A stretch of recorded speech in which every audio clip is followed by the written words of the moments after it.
Hey guys. All right, so I'm going to tell you a quick story. I'm just going to try to be open and vulnerable and authentic with my real life experiences, the things that life has given me.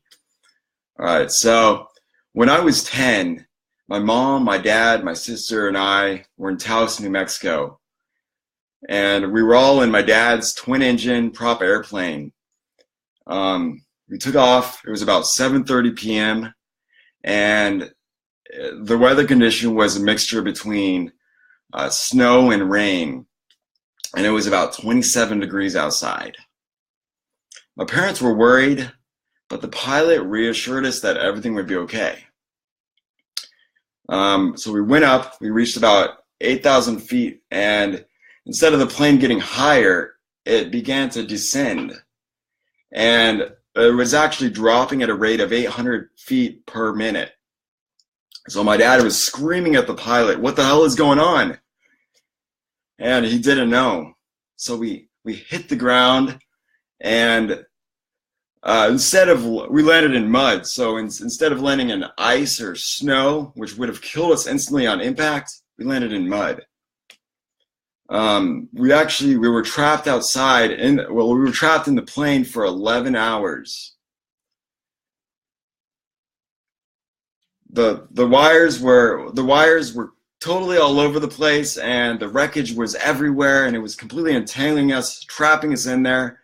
So we couldn't even move if we wanted, we couldn't even move even though we wanted to. Couldn't move at all. Fuel was dripping on my body. I got second-degree burns on 30% of my body. I was knocked unconscious, and I went into a coma for 1 month. I suffered from a traumatic brain injury.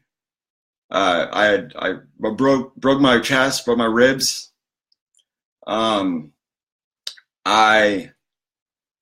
was just completely lost, and basically like I said, I was unconscious and I was in a coma, and I got the burns and I broken ribs, and it was completely a crazy experience.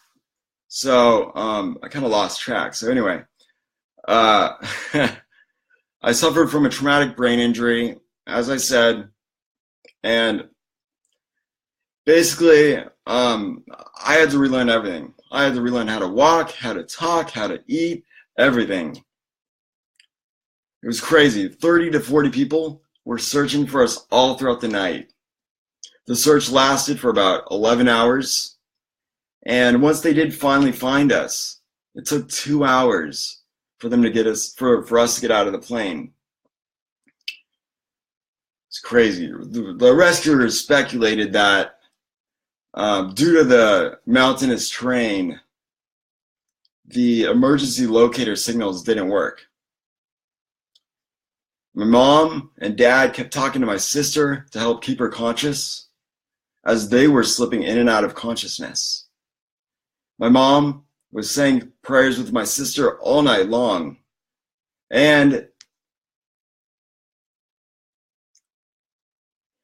she stayed as close as possible to my sister to help keep her alive with her body heat. We all suffered from hypothermia. My dad broke his leg in 23 different places. He had a traumatic brain injury as well, and he had compression fractures in his thoracic spine. My sister broke her leg in multiple places and had to have several surgeries as well. It was a miracle that any of us survived. The authorities said that they've never heard of a plane crash or never seen a plane crash where the survival ratio was so high, or that high, I should say. The one who didn't make it, or the one who died, was my mom. She was only 37 years old. My dad suffered from post-traumatic stress disorder, and he ended up dying of a drug overdose from painkillers at age 59. Thanks for watching.